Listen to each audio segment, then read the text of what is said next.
الفكرة إنه الإنسان مش بس حياته هي شغل نجاح شغل نجاح، عنده شعور.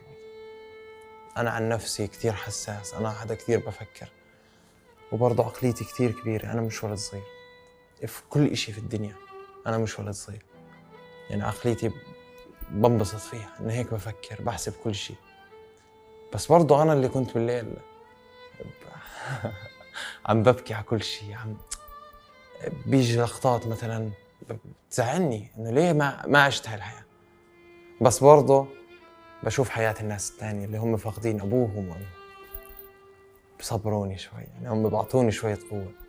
بس حكيت لك الله ما بعطي حدا قدرة أكبر من حجمه، فأنا هاي قدرتي الفل، مش قادر أعيش كمان كسرة.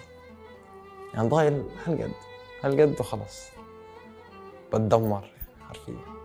الحين ولا قبل؟ كل الوقت. للحين؟ الحين طبعا. بس شو اللي يخليك على الحافة اليوم؟ ما بعرف، ممكن إني تحملت كثير، إنه لا بتقدر. يعني أي إشي بيجيني صدمة هلا أنا عايشه قبل، بستنى الصدمة المختلفة شوي عشان تكسرني.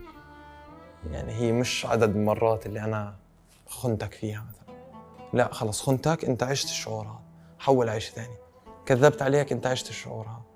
فلما يجي حدا يكذب عليك بعدين، أنت مش أول مرة. فأنا ضايل إشي واحد اللي هو يصير معي ومش عارفه لسه، وإن شاء الله ما بعرفه يعني. وهون بتكون خلص.